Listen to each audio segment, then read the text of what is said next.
नमस्कार दोस्तों, मेरा नाम है आयुष और आज हम बात करने वाले हैं भंसाली इंजीनियरिंग पॉलीमर्स लिमिटेड के बारे में। हम आज के इस वीडियो में पूरा इसका 360 डिग्री एनालिसिस करने वाले हैं। कंपनी कैसा बिजनेस करती है, हमें इन्वेस्ट करना चाहिए कि नहीं करना चाहिए, ये सारी बात करेंगे हम। मैंने इस स्टॉक को ही क्यों चुना, मैं आपको ये भी बताऊंगा। बहुत इंटरेस्टिंग चीज़ इसमें हो रही है जो कि मैं आपके साथ शेयर करने वाला हूँ इस वीडियो में।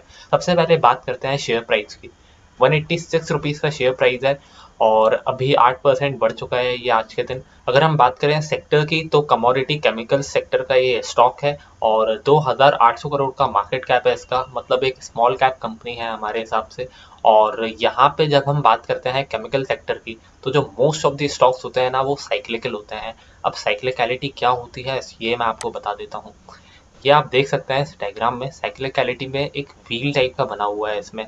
और यहाँ पे इस तरफ है हमारा बुल और ये है हमारा बियर। तो यहाँ पे आप देख सकते हैं इस डायग्राम में कभी इन्वेस्टर पैसा बना रहा है, कभी लूज कर रहा है, कभी पैसे कर रहे हैं, कभी पैसे बन रहे हैं। तो ये साइक्लिकलिटी में होता है और साइक्लिकल स्टॉक्स की यही कहानी होती है। मतलब साइक्लिकल स्टॉक्स कभी जब ऊपर जाना शुरू करते हैं तो इतना ऊपर जाते हैं कि मतलब मजा ही आ जाता है।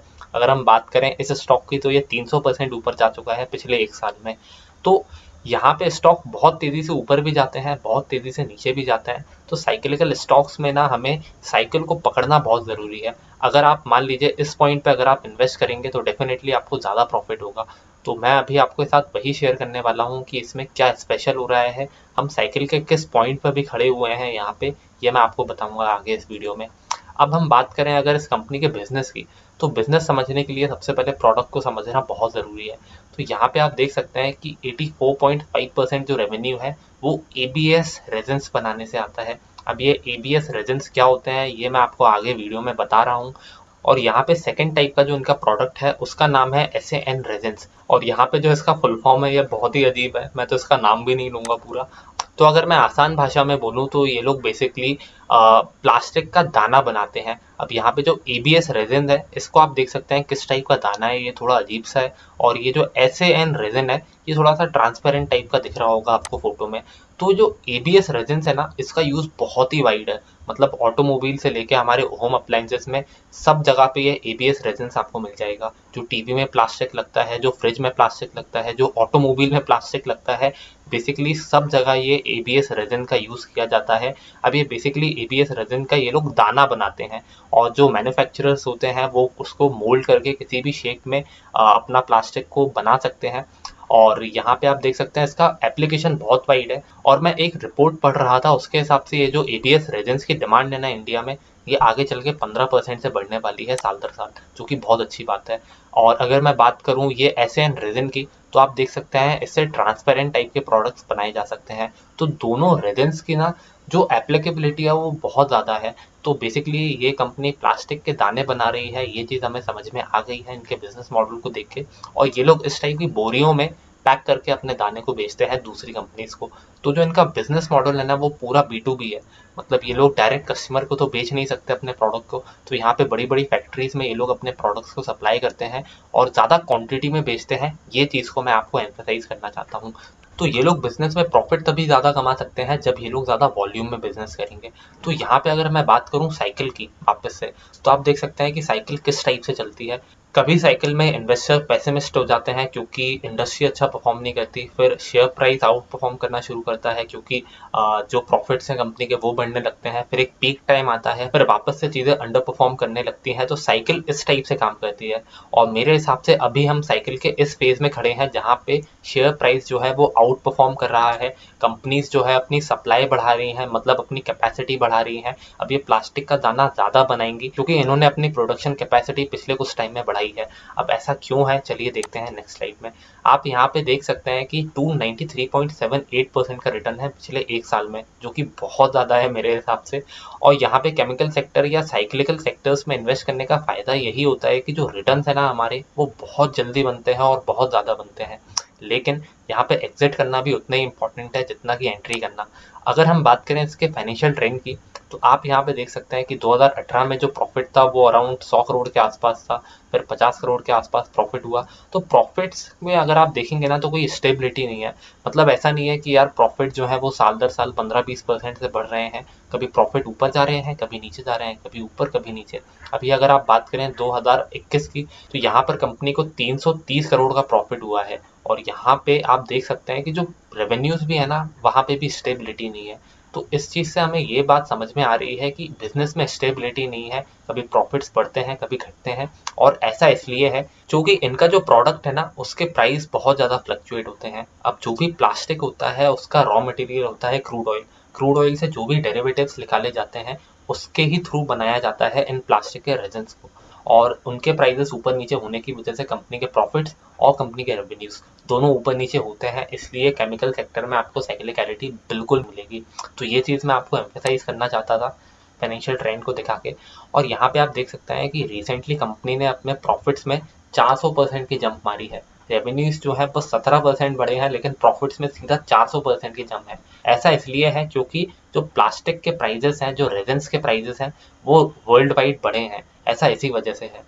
तो यहाँ पे जो रेजन्स है उसके प्राइस ऊपर नीचे होने की वजह से बहुत फ्लक्चुएशन होगा, ये चीज़ आपको समझनी चाहिए। अगर हम बात करें वैल्यूएशन की, तो पी रेशो 8.57 का है। अगर हम इसको सेक्टर से कंपेयर करें तो सेक्टर का पी रेशो 23.58 का है। उसके मुकाबले तो ये कंपनी बहुत चीप वैल्यूएशन पे अवेलेबल है ऐसा दिखता है। लेकिन मेरे हिसाब से पी रेशो को यूज़ नहीं करना चाहिए यहाँ पे, क्योंकि अर्निंग्स की प्रिडिक्टेबिलिटी यहाँ पे हमें पता नहीं लग सकती। तो यहाँ पे हमें साइकिल को देखना बहुत ज़रूरी है कि हम किस फेज में इन्वेस्ट कर रहे हैं। अगर साइकिल अप है किसी स्टॉक के अंदर और हम तब इन्वेस्टमेंट कर रहे हैं तो ही हमारा पैसा बनेगा केमिकल स्टॉक में। तो यहाँ पे मेरे ख्याल से जो वैल्यूएशन है उसका इतना ज़्यादा इम्पैक्ट नहीं पड़ेगा। वैसे भी वैल्यूएशन तो मेरे हिसाब से सस्ता है अगर हम पी रेशो के हिसाब से जाएँ तो। अगर हम बात करें ग्रोथ फैक्टर्स की, तो यहाँ पे सबसे बड़ा ग्रोथ फैक्टर है दोस्तों इनके प्रमोटर। इनके प्रमोटर के पास एक्सपीरियंस है, 25 साल का एक्सपीरियंस है। और यहाँ पे 25 साल में प्रमोटर ने भी बहुत गलतियां करी होंगी और उन गलतियों से सीख के ये जो बिजनेस बनाया है। तो अब ये जानते हैं कि यार किस टाइप से बिजनेस किया जाता है, कब कैपेसिटी बढ़ानी है, कब कैपेसिटी घटानी है, कैसे क्या प्रोडक्शन करना है, कैसे माल बेचना है, ये सारी डिटेल्स इनके पास होंगी। और अगर हम बात करें प्लास्टिक के डिमांड की, तो ये जो प्लास्टिक रेजिन है ना इसकी डिमांड वर्ल्ड वाइड 15% से बढ़ने वाली है। स्पेशली इंडिया की अगर हम बात करें तो इंडिया में तो और भी ज़्यादा तेज़ी से बढ़ेंगी, क्योंकि इंडिया में इतना कंजम्पशन नहीं है वाइट गुड्स और प्लास्टिक गुड्स का। और यहाँ पे साइकिल अपसाइड में है, ये मेरे ख्याल से सबसे बड़ा एडवांटेज है इस कंपनी के लिए, क्योंकि वर्ल्ड वाइड जो है चाइना सबसे बड़ा प्रोड्यूसर है और वहां से लोग अब शिफ्ट करना चाहते हैं। अब लोग चाहते हैं कि यार इंडिया से माल खरीदा जाए, और इसका फायदा बीईपीएल को रिसेंटली कुछ समय से जरूर हो रहा है। अगर हम बात करें रिस्क फैक्टर्स की, तो सबसे बड़ा रिस्क फैक्टर है दोस्तों रॉ मटेरियल की कॉस्ट। अब मैंने आपको बताया था कि जो क्रूड ऑयल के डेरिवेटिव्स होते हैं, मतलब क्रूड ऑयल से निकाले गए जो प्रोडक्ट्स होते हैं, उससे बनाया जाता है ये प्लास्टिक का रेजिन। और वो सारे किए जाते हैं इम्पोर्ट बाहर के मार्केट से, क्योंकि इंडिया में ऐसा कोई करता नहीं है। तो यहाँ पे रॉ मटेरियल की जो कॉस्टिंग है ना वो बहुत हाई है। मतलब अगर ये लोग 100 रुपए का सामान बेच रहे हैं तो 80 रुपए की तो इनकी कॉस्टिंग है, जो कि काफ़ी ज़्यादा है मेरे हिसाब से। और इसी वजह से इनके जो प्रॉफिट मार्जिन है ना वो भी बहुत कम है।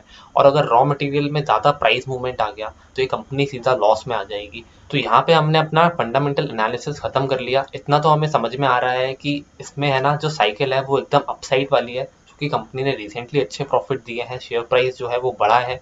तो हम साइकिल के अच्छे फेज में हैं, ऐसा हमें समझ में आया है। तो फंडामेंटली तो मेरे हिसाब से इन्वेस्ट करना चाहिए, ये चीज़ आपको मेरे ख्याल से क्लियर हो जानी चाहिए।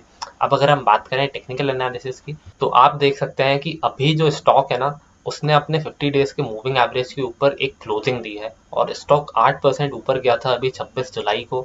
और यहाँ पे अभी स्टॉक 180 रुपीज़ के आसपास ट्रेड कर रहा है।